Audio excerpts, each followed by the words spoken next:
19h, merci de nous rejoindre sur Al24 News. Madame, Monsieur, bonsoir. À la une de l'actualité. Depuis New York, le chef de la diplomatie algérienne Ahmed Attaf réitère l'engagement constant de l'Algérie à faire progresser le partenariat afro-arabe.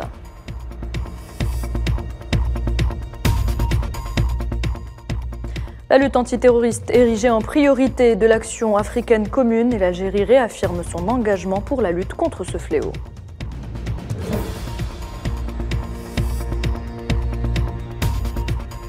Attentat suicide en Somalie, un camion bourré d'explosifs lancé sur un checkpoint fait 13 morts et 20 blessés dans le centre du pays.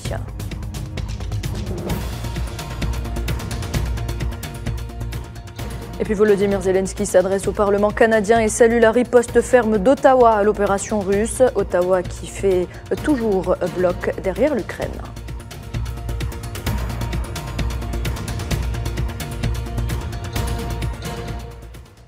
Bienvenue à toutes et à tous. Si vous nous rejoignez avant de dérouler le fil de l'actualité, le président algérien Abdelmadjid Tebboune a adressé une lettre de condoléances au président italien Sergio Mattarella suite au décès de l'ancien président Giorgio Napolitano, survenu vendredi. Il avait 98 ans. Les travaux de la 78e session de l'Assemblée générale des Nations unies se poursuivent avec d'intenses activités au niveau ministériel et dans ce cadre, le chef de la diplomatie algérienne Ahmed Attaf a participé à New York à la 9e réunion ministérielle du comité de coordination du partenariat afro-arabe. Attaf qui a notamment salué les progrès réalisés dans la mise en œuvre des résultats du sommet de Malabo de 2016 et a souligné la nécessité d'activer les mécanismes de partenariat arabo-africain dans tous les domaines d'intérêt commun.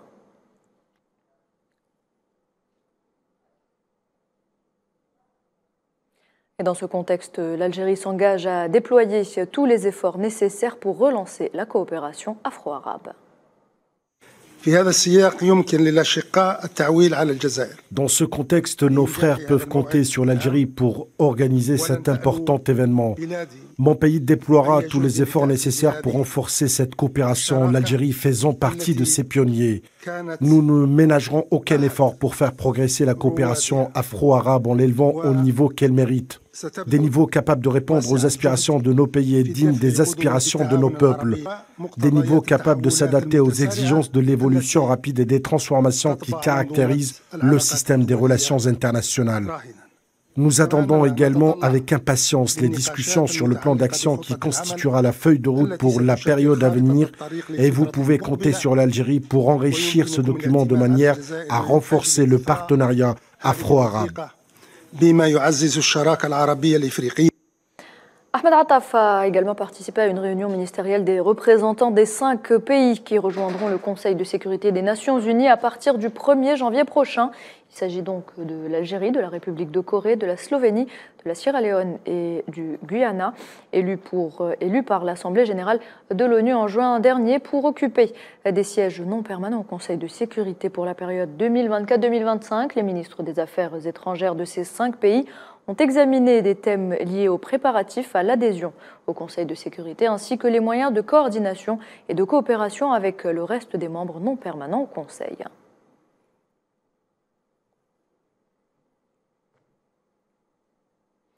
Par ailleurs, le chef de la diplomatie algérienne a eu des entretiens bilatéraux avec plusieurs de ses homologues en marge de sa participation aux travaux du segment ministériel de cette 78e session de l'Assemblée générale des Nations unies. Ahmed Attaf a rencontré successivement les ministres des Affaires étrangères de la Belgique, des Pays-Bas, du Sultanat d'Oman, du Yémen, de l'Érythrée et du Venezuela. Le ministre a également reçu l'ambassadrice des États-Unis et représentante permanente auprès des Nations unies, Linda Thomas-Greenfield.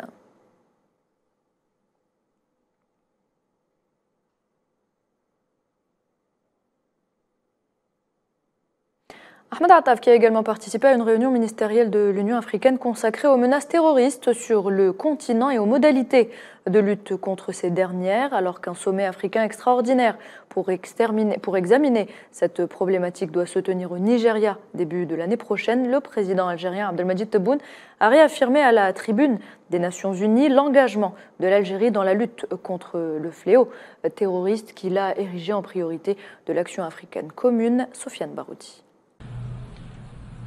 En nombre de la Asamblea General Le président algérien Abdelmadjid Tebboune a réaffirmé à l'occasion de son discours devant la 78e Assemblée générale des Nations unies le plein engagement de l'Algérie dans la lutte contre le fléau terroriste. Le mandataire algérien, qui assume la haute mission de la coordination des efforts continentaux dans la lutte contre le terrorisme et l'extrémisme violent, a exprimé que la lutte contre ces fléaux devrait être érigée en priorité de l'action africaine commune. Dans ce sillage, le ministre des Affaires étrangères algérien Ahmed Attaf a participé à New York à une réunion ministérielle de l'Union africaine consacrée aux menaces terroristes en nette recrudescence sur le continent africain et aux moyens d'y faire face. À la veille de l'organisation d'un sommet exceptionnel de l'Union africaine au Nigeria consacré à ce thème au début de l'année prochaine. Le chef de la diplomatie algérienne a exprimé, je cite, que le terrorisme est devenu la principale menace pour la paix et la sécurité en Afrique, en particulier dans la région du Sahel, qui a enregistré le plus grand nombre de victimes l'année dernière et est devenu un foyer mondial du terrorisme. La région sahélo-saharienne et particulièrement la zone des trois frontières entre le Burkina Faso, le Niger et le Mali est le théâtre de nombreux actes terroristes en continuelle recrudescence dans une région confrontée à la conjonction de l'instabilité politique et du sous-développement endémique. Plusieurs facteurs attissent cette donne déjà complexe, à l'instar du retrait de la MINUSMA du Mali dernièrement, qui reste dans l'attente d'une alternative, alors que le risque de dynamisation de la menace terroriste dans la région demeure une réalité.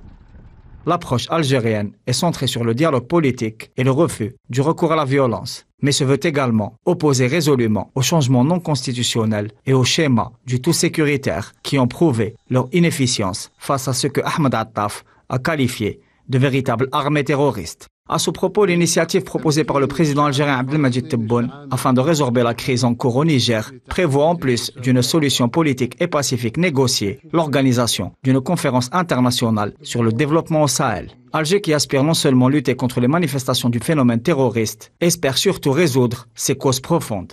Dans ce sillage, un plan de soutien économique a déjà été annoncé à l'occasion du dernier sommet africain d'Addis Abeba. L'Algérie considère la promotion du développement économique et la lutte contre la pauvreté extrême dans la région comme étant une nécessité afin de combattre le fléau terroriste et l'intégrisme et d'assécher ses sources de financement, notamment ceux liés aux réseaux transnationaux du crime organisé. Pour rappel, Alger jouit d'une expérience solide internationalement reconnue en matière de lutte contre le terrorisme et l'extrémisme violent.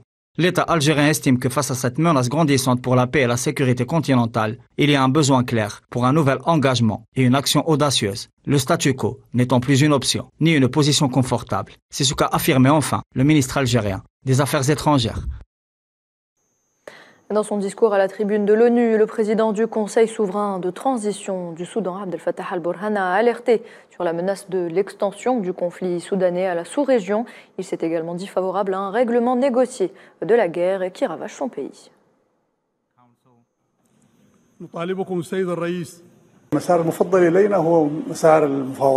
Notre voie préférée est celle des négociations que nous avons eues à Jeddah et nous sommes optimistes qu'elles aboutissent à un résultat positif.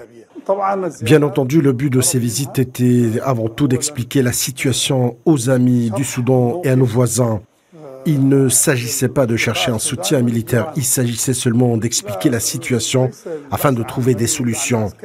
Aussi, avec certains d'entre eux, nous avons demandé leur aide pour surveiller nos frontières contre toute intrusion.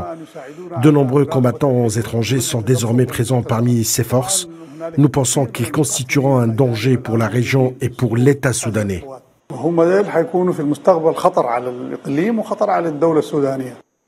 Nous l'évoquions en titre, ce drame en Somalie, un attentat suicide au moyen d'un camion bourré d'explosifs lancé sur un checkpoint a fait ce samedi 13 morts et 20 blessés dans la localité de Beledweyne, dans le centre du pays, selon des sources sécuritaires.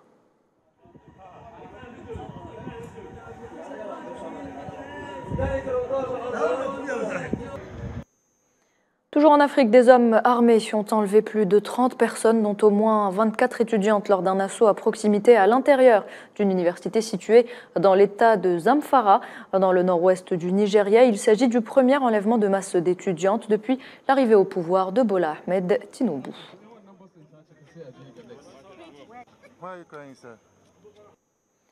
L'Éthiopie annonce avoir entamé des négociations avec l'Égypte et le Soudan au sujet d'un méga barrage controversé construit sur le Nil, source de tensions de longue date entre les trois nations. L'Égypte et le Soudan considèrent le gigantesque barrage qui a coûté 4,2 milliards de dollars comme une menace pour leur approvisionnement en eau.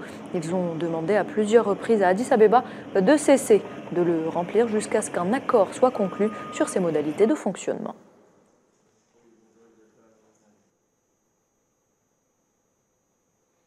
Dans l'actualité également, le président ukrainien Volodymyr Zelensky a longuement salué vendredi la riposte ferme du Canada à l'opération russe en Ukraine devant un parlement canadien qui fait toujours bloc derrière l'Ukraine dans un contexte où une fatigue s'installe chez d'autres alliés, a-t-il déclaré. Zelensky qui a également multiplié les marques de gratitude envers Ottawa qui se tient du bon côté de l'histoire selon lui.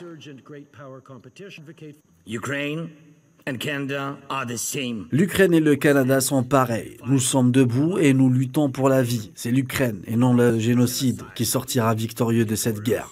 Ce sont les gens qui gagneront, pas le Kremlin. La liberté sera la gagnante, la justice sera la gagnante. Je veux remercier le Canada. En cette époque d'incertitude et de résurgence de la concurrence entre grandes puissances, ce sont les règles qui nous protégeront. Et il ne suffit pas qu'elles soient simplement écrites quelque part. Nous devons les défendre. L'histoire nous jugera sur la façon dont nous défendons les valeurs démocratiques. Et l'Ukraine est à la pointe de ce grand défi du XXe siècle. C'est pourquoi le Canada et les Canadiens sont là pour l'Ukraine et pourquoi nous nous opposons sans équivoque à la Russie. Et puis sachez que l'enquête suédoise sur le sabotage l'année dernière des gazoducs Nord Stream se trouve à un stade sensible et le procureur espère décider s'il doit engager des poursuites avant la fin de cette année. C'est du moins ce qu'il a déclaré cette semaine. Rappelez-vous, en septembre 2022, plusieurs explosions sous-marines inexpliquées ont rompu les gazoducs Nord Stream 1 et Nord Stream 2, nouvellement construits, qui relient la Russie et l'Allemagne à travers la mer Baltique. Nous disposons des renseignements suédois, mais nous avons également reçu des informations lors de nos contacts avec le Danemark. Et sur cette base, nous avons conclu qu'il s'agissait probablement d'un acte délibéré. Il s'agit probablement d'une question de sabotage. Nous ne disposons d'aucune information permettant de tirer des conclusions sûres de qui a fait cela et dans quel but. Le pape François a condamné ce samedi les nationalismes belliqueux et appelé à une réponse pan-européenne sur les migrations pour éviter que la mer Méditerranée, où plusieurs milliers de migrants se sont noyés, devienne le tombeau de la dignité. Dans un long discours au palais du Pharo à Marseille, en présence du président Emmanuel Macron, le pape a prononcé un plaidoyer en faveur de l'accueil des migrants.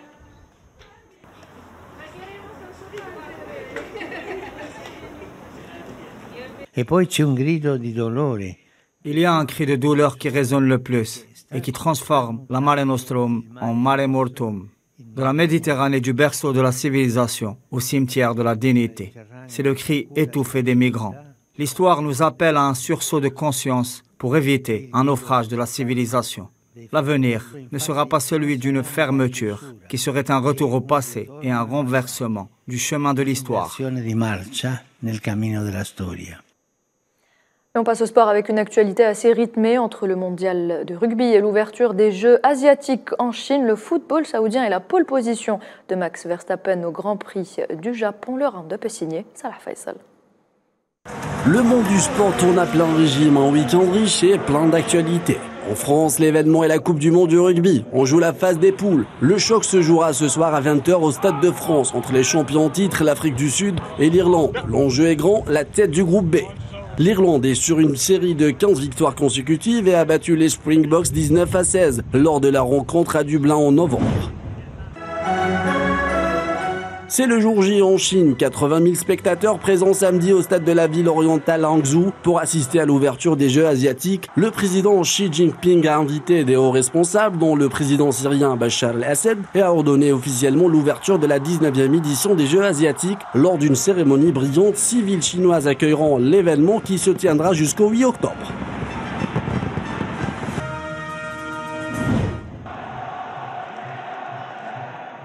Football, la grande affiche du vendredi n'a pas eu lieu en Europe mais en Arabie Saoudite. Le choc de la 7e journée de la Russian League entre Al-Nasr et Al-Ahli, une victoire des coéquipiers de Cristiano Ronaldo, 4-3. Les buts d'Al-Nasr ont été inscrits par Ronaldo et Talisca, 2 buts chacun.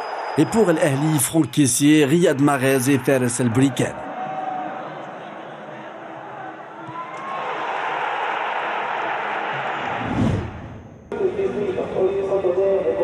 En Formule 1, après l'échec de Singapour, la Red Bull est de retour. Max Verstappen a décroché la pole position au Grand Prix du Japon qui se tiendra dimanche. Oscar Piastri de McLaren pour la première fois de sa carrière, 2e à la grille de départ. Son coéquipier Lando Norris s'est qualifié 3e et Charles Leclerc de Ferrari 4e. Mais ce qui est sûr, rien n'est encore joué. Et avant de se quitter, zoom sur l'un des symboles phares de l'industrie italienne, la Vespa, ambassadrice du style local. On la trouve partout dans les ruelles de la capitale, une vraie œuvre d'art personnalisable qui tient une place spéciale dans le cœur des Italiens. Naliman Zekar.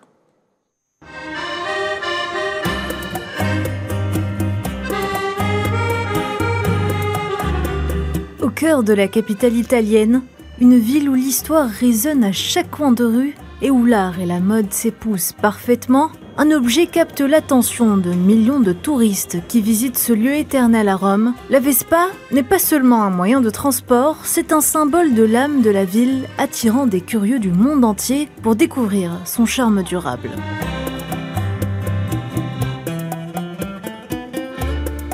Symbole de la Dolce Vita, glamour et rétro, la Vespa est un scooter mythique très en vogue actuellement. Ce 2 roues vintage voit ses ventes exploser et ses fans devenir de plus en plus nombreux.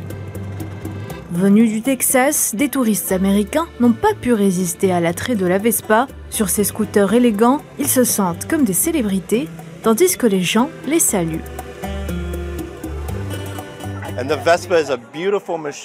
Les Vespas sont de belles machines. Regardez-moi cette machine. Pendant que nous roulons sur les pavés et passant, tout le monde nous fait signe. Ils sifflent, ils crient bonjour et ils regardent et prennent des photos et des vidéos. La Vespa est une belle machine et c'est amusant de saluer tout le monde pendant que nous traversons Rome.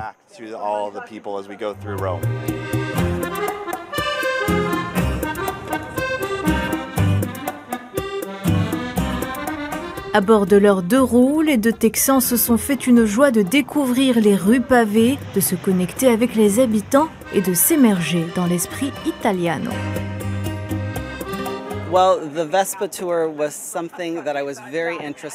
Eh bien, la visite en Vespa était quelque chose qui m'intéressait beaucoup. Et donc, quand je suis arrivé ici à Rome, j'ai réservé en fait un mois à l'avance. Et lors de la réservation, le point culminant était de descendre dans les rues, là où il y avait du pavé. Et surtout, ressentir ces bosses, voir les habitants et vivre cette expérience de ce qu'est l'Italie. C'est donc ce qui m'a poussé à faire la tournée en Vespa.